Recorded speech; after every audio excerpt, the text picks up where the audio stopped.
वक्रतुण्डमहाकाय सूर्यकोटिसमप्रभ निर्विघ्नं कुरु मे देव सर्व। जब रात होती है तो हम एक दिया जला लेते हैं और उसकी रोशनी में खुद को महफूज समझते हैं, मगर उस रोशनी के परे जो अंधेरा है वो अपने अंदर बहुत सारी कहानियां समेटे हुए है और इन्हीं कहानियों को आप तक लेकर आता है रात के अंधेरे में।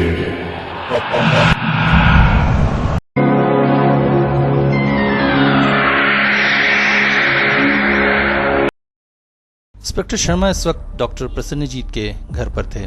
डॉक्टर प्रसन्नजीत शहर के बहुत ही मशहूर पशु वैज्ञानिक थे और इस वक्त उनके घर में उनकी और उनके डॉबरमैन कुत्ते की बड़ी ही नृशंसता से हत्या कर दी गई थी। हत्या कब, किसने और कैसे की थी, इस बात का अभी कुछ भी पता नहीं चल पाया था। अभी तो हत्या बहुत ही भयानक तरीके से की गई थी।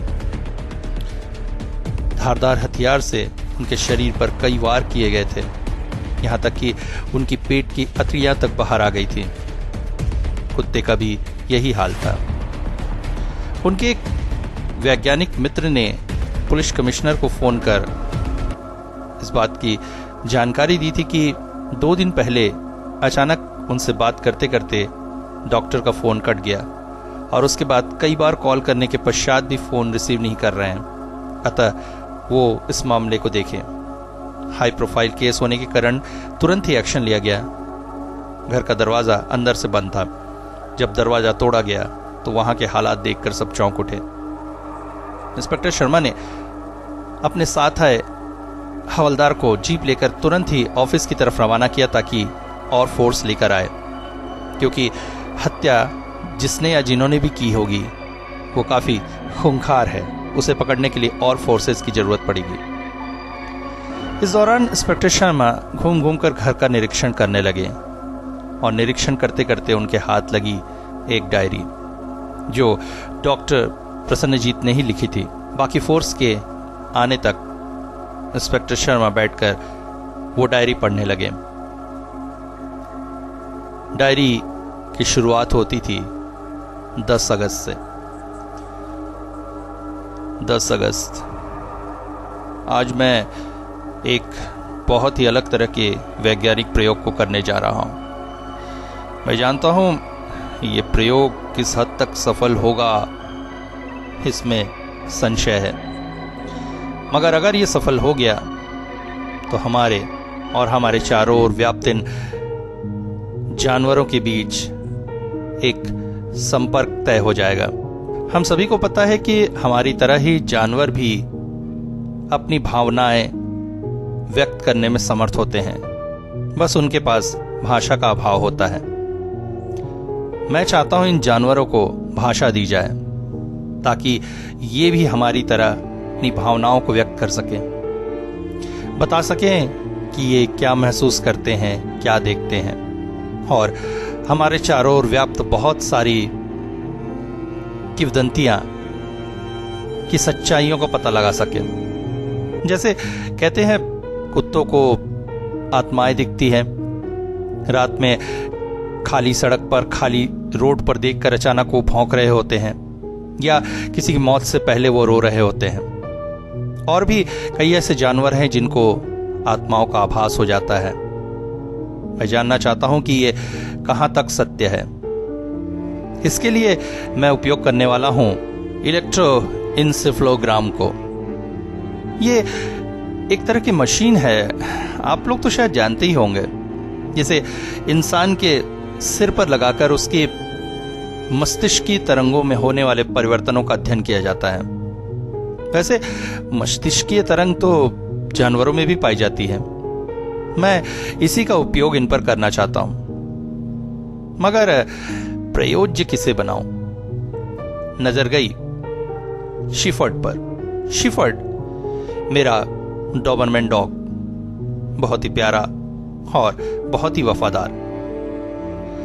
मैं शिफर्ड को किसी भी तरह से तकलीफ नहीं पहुंचाना चाहता हूं, अन्यथा पशु संरक्षक वाले मेरे सिर पर चढ़ाएंगे कि मैं उसे प्रताड़ित कर रहा हूं। इसलिए अपने एक इलेक्ट्रिक इंजीनियर दोस्त के पीछे पड़कर मैंने ईईजी के यंत्र को नए रूप से विकसित करवाया है। इसके नोट्स को काफी छोटा करवा दिया है ताकि जब यह शेफर्ड के सिर पर लगे तो उसे ज्यादा तकलीफ ना हो, और उसके बकल में एक यंत्र लगवा दिया है। अब इंतजार है शेफर्ड के व्यवहार को देखने का। अब ये प्रयोग मैं कर ही रहा था कि अचानक मेरे दिमाग में एक और बात आई। क्यों ना एक स्पीकर और ट्रांसमीटर लगाकर कुछ ऐसी व्यवस्था कराई जाए कि शेफर्ड क्या सोचता है उसे शब्दों में परिवर्तित किया जा सके, और जो कुछ मैं बोल रहा हूं वो शेफर्ड की भावनाओं में परिवर्तित किया जा सके। और ठीक इसी सोच को अपने दोस्त पर थोपकर उससे ये काम मैंने करवा ही लिया। अंततः मुझे एक ऐसा यंत्र मिल गया जिससे मैं शेफर्ड को ट्रेन कर सकता। मैंने पहले ही तय कर लिया था कि ट्रेनिंग की भाषा हिंदी ही होगी। बहुत सारे शब्द मैं शेफर्ड को रोज बोलने लगा। उन शब्दों पर वो प्रतिक्रिया भी दे रहा था, मतलब वो समझ रहा है, मगर उसकी तरफ से अभी तक कोई भी भाषा नहीं बोली गई थी। इसलिए मैं थोड़ा सा निराश था। उस दिन रात देर तक मैं काम करता रहा। शेफर्ड को बहुत सी तरह से ट्रेन करने की कोशिश की। मेरी हर बात पर वो प्रतिक्रिया जरूर देता था, मगर उसकी तरफ से कोई भी प्रतिक्रिया न आते देखकर मैं बड़ा निराश हो गया था। दिन भर की थकान की वजह से उस दिन अंततः सो ही गया। सुबह नींद देर से खुली, इसलिए सुबह की सैर को जाने का तो सवाल न था। तभी मैंने शेफर्ड की तरफ देखा। वो अपने खाने के डब्बे के आसपास घूम रहा था और असहाय होकर कभी मेरे पास कभी खाने के डब्बे के पास जाता, जैसे कहना चाहता हो आज देर हो गई खाना देने में। मगर तभी मेरे रोंगटे खड़े हो गए। उस दिन पहली बार शेफर्ड ने कुछ कहा। हालांकि इसके बाद जो भी वो कहता था उसको अगर सबके सामने व्यक्त किया जाए तो भाषाविद और व्याकरणविद मेरे सिर पर चढ़ जाएंगे, क्योंकि शेफर्ड ने एक अजीबोगरीब भाषा का ही निर्माण कर दिया था।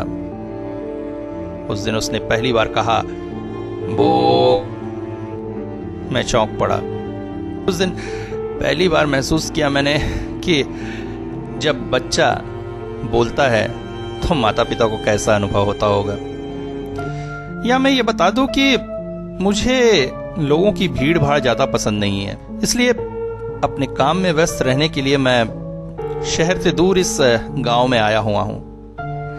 यहां मैंने एक बंगला ले लिया है जो काफी एकांत में है। आसपास ऐसे कोई घर मौजूद नहीं है। सामान लाने वगैरह के लिए थोड़ी दूर जाना पड़ता है। एक तरह से कहें गांव से बाहर का ही ये घर है, इसलिए यहां किसी भी तरह के कोई भी प्रयोग करने में मुझे कोई बाधा न थी। शेफर्ड ने जो अगला शब्द कहा उसने मुझे उत्प्रेरित किया ये डायरी लिखने के लिए। आगे होने वाली सभी घटनाओं को मैं इस डायरी में लिखता जाऊंगा। उस दिन शाम को शेफर्ड अचानक ही मेरे पास आया और अपने गले की बकल मेरे हाथों पे रखता हुआ बोला, घूमना लगता अच्छा, चलो। मैं एक पल तक तो कुछ समझ न सका, मगर जब समझ में आया तो बेहद हंसी आई। 11 अगस्त आज बेहद हंसी की घटना हुई। शेफर्ड अब धीरे धीरे बोलने लगा है। मैंने दूसरों को उसकी आवाज न सुनाई दे इसलिए उसके माइक्रोफोन के साथ एक ब्लूटूथ डिवाइस जोड़ दिया जो मेरे कानों से जुड़ा हुआ है। इसलिए शेफर्ड की ट्रांसलेटेड शब्द सिर्फ मुझे ही सुनाई देते हैं। शेफर्ड ने लोगों को 2 श्रेणियों में बांटा है। हालांकि मैं कोशिश कर रहा हूं कि उसे हर जीव जंतु का नाम पढ़ा सकूं, इंसानों के अलग, जानवरों के अलग, मगर फिर भी उसने 2 श्रेणी बांटी है। एक हम लोग और दूसरा तुम लोग। हम लोग के अंतर्गत वो और उसकी जाति के जीव आते हैं। सड़क पर आते जाते कुत्तों को देखकर वो अक्सर हम लोग शब्द का उपयोग करता है, और बाकी सभी जानवरों और मनुष्यों के लिए तुम लोग शब्द का। उस दिन भ्रमण पर निकलने के बाद बड़ा मजेदार वाकया हो गया था। मैं गार्डन में घूमने गया था। सड़क पर घूम रहे कुछ कुत्तों के दल ने शेफर्ड को देखकर भौंकना शुरू किया। शेफर्ड ने भी उनकी तरफ देखकर गुर्राना शुरू किया और तभी मेरे कानों में आवाज आई, हम लोग अच्छे नहीं, बुरे हम लोग। और पास ही से गुजरती हुई एक बिल्ली को देखकर बोला, तुम लोग मारना,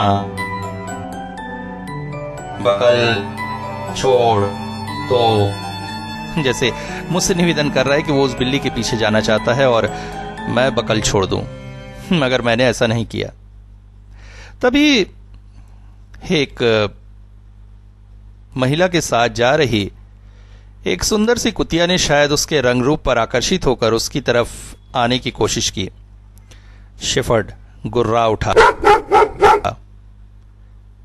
हम लोग दूर पसंद नहीं। मैं हंस पड़ा। मेरा शेफर्ड भी मेरी तरह ही ब्रह्मचारी है। तुरंत ही उसे वहां से लेकर दूर निकल गया। मगर लौटते समय एक और कुतिया को देखकर अचानक शेफर्ड ने कहा, सुंदर प्यारी हम लोग। उसके अजीबोगरीब व्यवहार से मैं आश्चर्यचकित था। अगस्त 14। शेफर्ड अब एक और शब्द का उपयोग करने लगा है, वो लोग।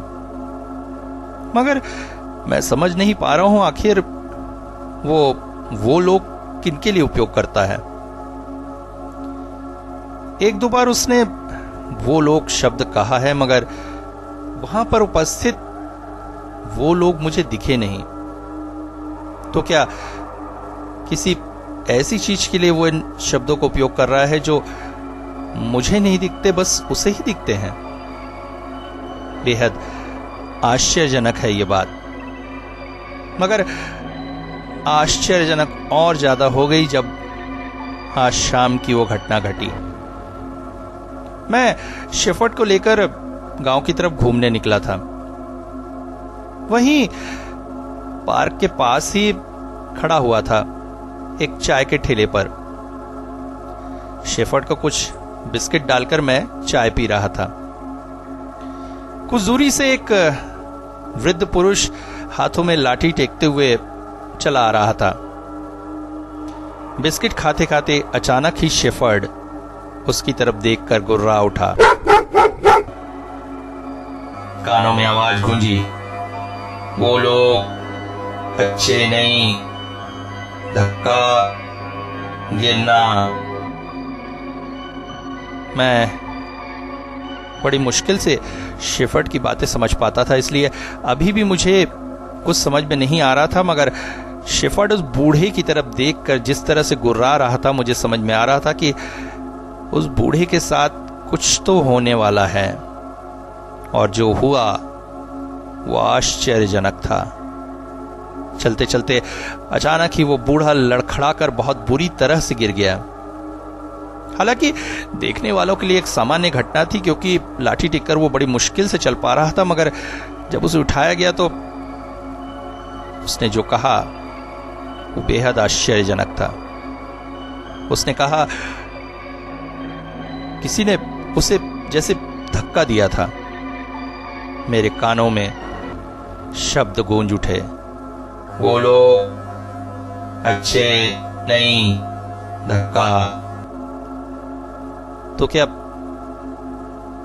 वो लोग सच में हमारे आसपास हैं? और अगर हैं तो कौन है ये वो लोग? क्या इसी तरह के बुरे काम ही करते हैं?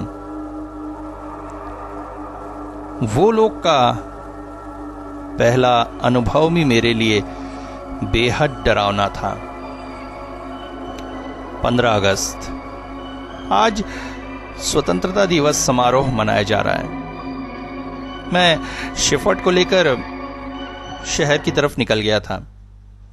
यहां परेड ग्राउंड में काफी अच्छी सेलिब्रेशन होती है। हालांकि भीड़ भाड़ मुझे पसंद नहीं, मगर स्वतंत्रता दिवस का ये कार्यक्रम देखना मुझे बेहद पसंद है, और एक तरह से शेफर्ड को भी पसंद है। इसलिए हर साल हम दोनों ये कार्यक्रम देखने जरूर जाते हैं। मैं परेड ग्राउंड में एक कम भीड़ वाली जगह पर शेफर्ड के साथ बैठा हुआ था। परेड चल रही थी। तभी अचानक शेफर्ड बोल पड़ा, वो लोग पास पास। मैं चौंका। तो क्या इस भीड़ में भी वो लोग हैं? तभी अचानक मैंने देखा एक बच्ची हाथों में आइसक्रीम कोन लिए खाते खाते खुशी से जा रही थी। शेफर्ड उसकी तरफ देखकर गुर्राया, वो लोग बुरा काम। तभी अचानक उस लड़की के हाथों से आइसक्रीम कोन गिर गया। वो घबराकर रोने लगी। प्रतिक्रिया देखने से सामान्य सी ही लग रही थी, मगर शेफर्ड की सूचना से मुझे समझ में आ रहा था कि वो आइसक्रीम कोन उस बच्ची की गलती से नहीं गिरा है। मगर शेफर्ड को अगर वो लोग दिखते भी हैं तो कैसे? मैंने शेफर्ड की तरफ रुक करके कहा, शेफर्ड, वो लोग कहां, कैसे देखते हो तुम उनको? वो तो दिखते नहीं हैं। और यहां कितने हैं वो लोग? 1 2 3 वो लोग। आंख नहीं, नाक, आंख नहीं, नाक। 1 2 3 मतलब वो लोग 3 है। मगर आंख नहीं, नाक का क्या मतलब है? क्या वो लोगों की आंखें नहीं है? मैंने शेफर्ड से फिर पूछा, अब कहां हैं वो लोग? शेफर्ड परेड ग्राउंड के मेन गेट की तरफ देखकर गुर्राने लगा, वो लोग। मैंने मेन गेट की तरफ देखा। मेन गेट के पास ही एक बच्चा बैलून लेकर खड़ा हुआ था। अचानक ही उसकी बैलून फूट गई और इसके साथ ही शेफर्ड शांत हो गया। मैं समझ गया वो लोग परेड ग्राउंड से चले गए हैं। मगर कौन है वो लोग? क्या कोई ऐसे जीव जो अदृश्य रूप में हमारी पृथ्वी पर हमारे साथ ही रहते हैं? क्या ये लोग बुरे हैं? मतलब पृथ्वी पर जितनी तरह की दुर्घटनाएं, कष्ट बुराइयां आती है, इन्हीं वो लोगों की वजह से आती हैं। क्या इन्हें ही हम आदिकाल से भूत प्रेत वगैरह मानते आए हैं? कई जगह पर जब ऐसी घटनाएं होती है तो उसे भूत प्रेत का नाम दिया जाता है। वास्तव में भूत प्रेत ना होकर उनके पीछे ये वो लोग ही हैं। सामान्यतः ये हमें नहीं दिखाई देते हैं, मगर जानवरों को ये दिखते हैं,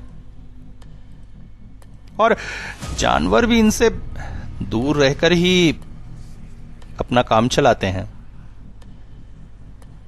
मगर तादाद में अक्सर कम ही होते हैं, और जब भी कभी इन्हें कोई वीरान सुनसान मकान मिलता है तो वहां पर ये अपनी बस्ती बसा लेते हैं, और हम उसे हॉन्टेड हाउस के नाम से जानते हैं। रात के वीराने में जब हम लोग सो रहे होते हैं तब ये ज्यादा तादाद में सुनसान सड़कों और गलियों में टहलते हैं, और आराम से सो रहा कोई कुत्ता अचानक सुनसान गली को देखकर भौंकने लगता है, या फिर इनकी ज्यादा तादाद को देखकर वो आर्तनाद कर उठते हैं, जिसे हम अशुभ मानते हैं, किसी की मौत का आना या आत्मा का दिखना मानते हैं, मगर वास्तव में वो बेचारे हमें इंगित कर रहे होते हैं इन्हीं वो लोगों के बारे में, और हम इन्हें 4 गालियां देकर नींद खराब करने वाले कह देते हैं, या फिर पत्थर मारकर सो जाते हैं। मगर आंख नहीं नाक का क्या मतलब हो सकता है? तभी अचानक मेरे दिमाग में जैसे एक बल्ब जल उठा। कुत्तों की सूंघने की ताकत हमसे तिगुनी होती है। इसका मतलब वो लोगों को अनुभव करने के लिए आंखों की नहीं, नाक की जरूरत है। मैं धीरे धीरे जैसे एक अनजाने से जगत में चला जा रहा था। उस दिन शाम को मैं अपने गांव के ही एक बड़े दूध वाले के यहां गया। वो काफी सारे गाय रखता था और शुद्ध दूध देता था। बीच बीच में जाकर मैं उससे दूध ले आया करता था। उसके घर के आंगन में काफी बड़ी सी जगह थी, जिसमें एक बड़ी सी खाट बिछी रहती थी और उस पर रखे रहते थे कई सारे केन्स, और इन केन के नलों से ही दूध निकालकर खरीदने वालों को दिया जाता था। मुझे आया देखकर वो बड़ा प्रसन्न हुआ और मुझे बैठाकर बातचीत करने लगा। शेफर्ड भी मेरे पैरों के पास ही बैठा था कि अचानक गुर्रा उठा और आवाज मेरे कान में गई, वो लोग दूध पीना। मैं चौंक पड़ा और मेरी नजर गई ठीक उस तरफ जिधर शेफर्ड देखकर गुर्रा रहा था। ऐसा लगा जैसे दूध के केन हल्के हल्के हिल रहे थे, मगर मेरे साथ बैठे दूध वाले की इस प्रति कोई भी प्रतिक्रिया न थी। मुझे लगा ये मेरे आंखों का भ्रम हो सकता है। शेफर्ड के साथ रहते रहते मैं भी भ्रमित होने लगा हूं। मगर तभी पहली बार नाक में आई एक अजीब सी गंध। हालांकि चारों ओर गौशाला होने की वजह से ऐसे गंध का कोई विशेष स्वरूप नहीं था, मगर गाय की गंध, गोबर की गंध के अलावा भी एक बहुत ही अजीब सी गंध मेरे नाक में आई, जैसे सड़ी हुई मछली और सड़े हुए अंडे को मिला दें तो एक भयानक सी सड़ांध भरी गंध आएगी। मगर इस गंध का इस जगह कोई भी अस्तित्व नहीं था, क्योंकि जिस दूध वाले के पास मैं आया था वो वैष्णव सात्विक धर्म को मानने वाला शुद्ध शाकाहारी व्यक्ति था। उसके घर में तो क्या, घर के दूर दूर तक भी अंडा या मछली का उपयोग नहीं होता था।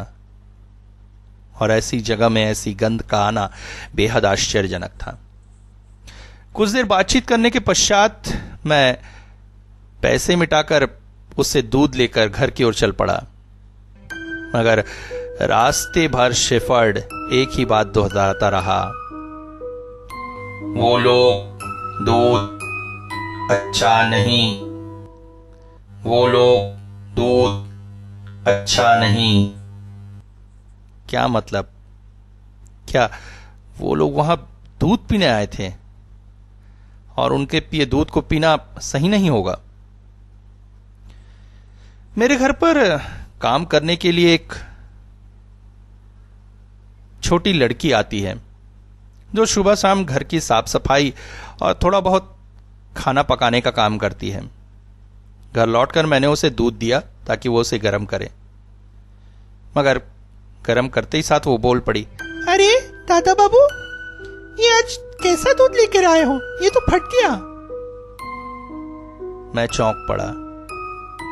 आज तक कई बार मैं इसी दूध वाले से दूध लाया हूं और प्रामाणिक तौर पे उसका दूध कभी भी फटता नहीं है, मगर आज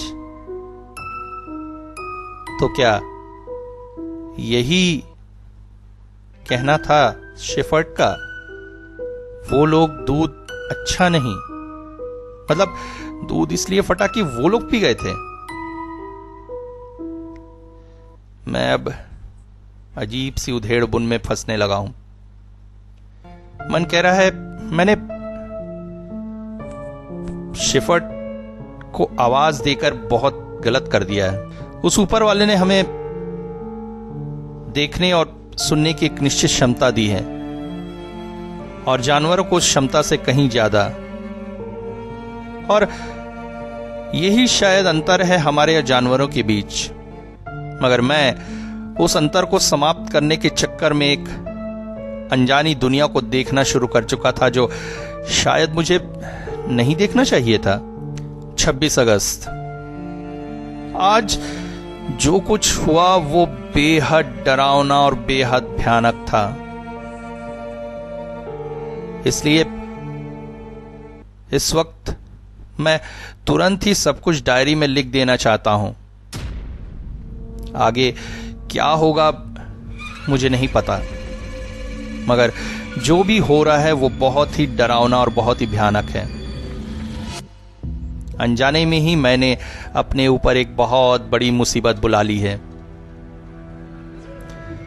शेफर्ड को ट्रेन देखना बहुत पसंद है, इसलिए अक्सर खाली समय में मैं उसे लेकर यहाँ के रेलवे स्टेशन चला जाता हूँ। छोटा सा गांव है, स्टेशन भी वैसा ही छोटा, ज्यादा भीड़ भाड़ नहीं रहती है। वहां बने बेंच पर मैं बैठ जाता हूं और मेरे पास ही शेफर्ड, और बीच बीच में आती जाती ट्रेनों को देखकर वो बेहद खुश होता है और पूंछ हिलाता है। आज भी मन किया कि स्टेशन की ओर चला जाए। शेफर्ड को लेकर मैं स्टेशन की ओर चल पड़ा। रास्ते में वही सब छुटपुट घटनाएं होती रहीं। शेफर्ड कुछ कुछ बोलता रहा और अंत में हम पहुंचे स्टेशन के पास। वहीं एक बेंच पर मैं बैठ गया और शेफर्ड भी। बीच बीच में कुछ ट्रेनें आ जा रही थी जिसे देखकर शेफर्ड बेहद खुश था। स्टेशन में ज्यादा भीड़ भाड़ नहीं होती है, मैंने पहले ही कहा था। तभी मेरी नजर प्लेटफॉर्म पर खड़े एक व्यक्ति पर गई जो थोड़ा सा हिलता दुलटा सा नजर आ रहा था। लगा नशे में तो नहीं है, शायद ट्रेन का इंतजार ही कर रहा था, मगर डर लग रहा था कहीं प्लेटफॉर्म से नीचे न गिर जाए। तभी दूर से ट्रेन के आने की सीटी सुनाई दी और तभी शेफर्ड उस व्यक्ति की ओर देखकर गुर्रा उठा। वो लोग बहुत सारे बुरे धक्का आदमी। मैं चौंक पड़ा। अगले ही पल जो मैंने देखा वो मेरे लिए बहुत ही आश्चर्यजनक था। वो व्यक्ति अचानक लड़खड़ाता हुआ प्लेटफॉर्म से सीधा पटरियों पर गिर गया। दूर से धड़धड़ाती हुई ट्रेन चली आ रही थी, मगर मैं पहले से सावधान होने की वजह से तेजी से दौड़ा उस व्यक्ति की तरफ। और वहां पहुंचकर जैसे ही मैंने उसकी तरफ हाथ बढ़ाया, अचानक मैं चौंक उठा। उसके और मेरे बीच मुझे ऐसा लगा जैसे कुछ चिपचिपा रबर सा मौजूद है, और उसके साथ ही नाक में आई वही, जिसे पहली बार मैं इतनी करीब से महसूस कर रहा था। मुझे जैसे जैसे उल्टी आने वाली थी, मगर किसी तरह से मैंने खुद को संभाला। ये एहसास ठीक वैसा ही था जैसा कुछ महीनों पहले मैंने महसूस किया था।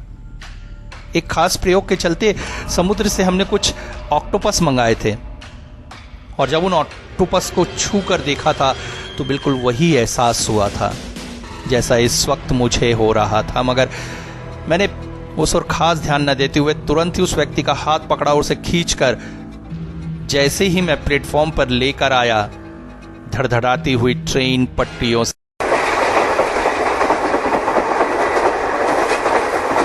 दौड़ती हुई स्टेशन पर आकर रुकी, और शायद सेकंड भर की देरी एक बहुत बड़ी दुर्घटना को जन्म दे सकती थी। बाद में उस व्यक्ति ने बेंच पर बैठे बैठे बताया, क्योंकि उस समय मुझे इस तरह करते देख आसपास खड़े कुछ एक लोग दौड़कर वहां तक आ गए थे। उन सब लोगों ने मेरी काफी तारीफ भी की थी कि मैंने इतनी जल्दी मामले को संभाल लिया। उस व्यक्ति ने बताया कि अचानक उसका सिर घूम गया था शायद, मगर ऐसा भी लगा था जैसे किसी ने उसे धक्का दिया। मगर मैं स्पष्ट जानता था कि वो व्यक्ति नशे में नहीं था, और क्यों गिरा था ये भी। 26 अगस्त। इस वक्त मैं अपने कमरे में बंद हूं। अपने सोने के इस कमरे में पिछले 2 दिनों से मैं और शेफर्ड बंद हैं, क्योंकि बाहर नहीं जा सकते। बाहर चांद का खतरा है। बाहर इंतजार कर रहे हैं वो जो बेहद खूंखार हैं। वो किसी हाल में भी नहीं चाहते कि कोई भी उनके बारे में जाने। वो अदृश्य तौर पर हमारे साथ रहते हैं और अदृश्य ही बने रहना चाहते हैं। वो बेहद समझदार हैं, और अगर उनके बारे में किसी को पता चल जाता है तो उसे वो मौत की नींद सुला देते हैं। वैसे मैं जल्दी जल्दी ये डायरी लिख देना चाहता हूं, क्योंकि कब तक मैं जीवित रहूंगा पता नहीं। पिछले 2 दिनों से मैं और शेफर्ड इस रूम में बंद हैं, भूखे प्यासे। वैसे भूख की उतनी तकलीफ नहीं है, मगर पानी के बिना रह पाना, वो भी इस भभकते मौसम में। आज मेरा ये वीरान सा घर मुझे बेहद बुरा लग रहा है। एक समय मुझे बहुत प्रसन्नता तो होती थी यहां रहने में, मगर आज बेहद गुस्सा आ रहा है, क्योंकि मैं किसी को बुला भी तो नहीं सकता मदद के लिए। कौन सुनेगा मेरी आवाज? दूर दूर तक तो कोई भी नहीं है। मैं पुलिस को या अपने वैज्ञानिक मित्रों को भी फोन नहीं कर पा रहा हूं, क्योंकि मेरा मोबाइल बाहर वाले बैठक रूम में छूट गया है, जहां पर हमारा इंतजार कर रहे हैं शेफर्ड के सो कॉल्ड वो। 2 दिन से मीनू भी नहीं आई है, या फिर उसे आने नहीं दिया गया है। वो मेरे घर तक साइकिल करके आती है, क्या पता वो सुरक्षित है या वो भी किसी दुर्घटना से ग्रस्त हो गई है। वैसे ये सब हुआ भी मेरी एक छोटी सी गलती की वजह से है। जैसे ही उस व्यक्ति को बचाकर मैं और शेफर्ड घर वापस लौट रहे थे, अचानक ही शेफर्ड गुर्रा उठा। वो बहुत सारे गुस्से में पीछे हमारे। मैं चौंक पड़ा। क्या वो लोग हमारे पीछे हैं? उफ! मैं शेफर्ड को लेकर वहां से बहुत तेजी से दौड़ लगा दी। हम दोनों हांफते कांपते दौड़ते किसी तरह से घर पहुंचे और घर पहुंचकर ही मैंने तुरंत ही दरवाजा लॉक कर दिया। अब इंतजार था किसी तरह से अपने बाकी वैज्ञानिक मित्रों को इस बारे में बताने के लिए। मेरे पास अब प्रमाण थे। मैं उन्हें स्पष्ट बता सकता था। ये एक अद्भुत खोज भी थी और साथ साथ मुझे अपनी जान भी बचानी थी। न था बाहर अगर वो है तो वो मुझे मार सकते थे। मैं तुरंत अपने दोस्तों को फोन करना चाहता था और उन्हें बताना चाहता था और पुलिस से मदद भी मांगना चाहता था। मैंने सबसे पहले अपने हैदराबाद में रहने वाले पशु वैज्ञानिक मित्र को फोन लगाया। फोन में रिंग जा रही थी कि अचानक बाहर का कॉलिंग बेल बज उठा। मैं फोन कान में लगाए ही दरवाजे की तरफ बढ़ा। उधर से मेरे मित्र ने हेलो कहा ही था कि मैंने बाहर का दरवाजा खोला, मगर ये क्या, बाहर तो कोई भी नहीं। मगर तभी शेफर्ड की आवाज आई। वो बहुत सारे बहुत गुस्से में। मैं चौंक पड़ा। ये क्या कर बैठा मैं? और तभी मेरे नाक में आई वही सड़ी हुई बदबू और इसके साथ ऐसा लगा जैसे अदृश्य चीज मुझे धकेल कर अंदर कर रही है।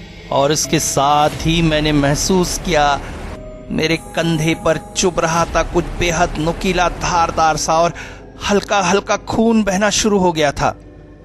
मैंने तुरंत ही वहां से दौड़ लगा दी अपनी लिविंग रूम की तरफ। मेरे पीछे पीछे शेफर्ड भी था, मगर इस दौड़ने के चक्कर में मेरे हाथों से मोबाइल जमीन पर गिर गया। मैं अंदर पहुंचकर दरवाजा बंद कर लिया। इसके बाद पिछले 2 दिन से हम इस कमरे में बंद हैं। बाहर नहीं जा सकते क्योंकि बाहर मौत का फरमान वो है। मगर किसी भी तरह से बाहर जाना होगा एक बार। कम से कम वो मोबाइल उठाकर लाना होगा ताकि लोगों को मैं बता सकूं, किसी को अपनी मदद के लिए बुला सकूं। अन्यथा इस कमरे में बंद प्यास से हम दोनों मारे जाएंगे। मैंने दरवाजे के पास खड़े होकर सुनने की कोशिश की है। बाहर कुछ भी हलचल नहीं है। गंध भी काफी कम हो चुकी है। हो सकता है 2 दिन तक इंतजार करके वो चले गए हों। बस एक बार कुछ सेकंड के लिए मुझे इस कमरे से बाहर जाना होगा ताकि मैं वो मोबाइल ले आ सकूं। इसके बाद आगे पन्ने कोरे थे। इंस्पेक्टर शर्मा ने डायरी बंद कर दी और सोचने लगे, ये सब क्या लिखा है डॉक्टर? क्या डॉक्टर किसी मानसिक बीमारी से गुजर रहे थे या फिर खास तरह का ड्रग्स ले रहे थे जिससे हेलुसिनेशन हो रहा था? वरना बोलने वाला कुत्ता, अदृश्य जीव, ये सब कैसे हो सकता है? मगर अगले ही पल चौंक पड़े थे इंस्पेक्टर शर्मा। उनके हाथों से डायरी छूटकर जमीन पर छिटक गई। मगर जिस मजबूती से उन्होंने डायरी पकड़ी हुई थी, ये कैसे हो सकता था?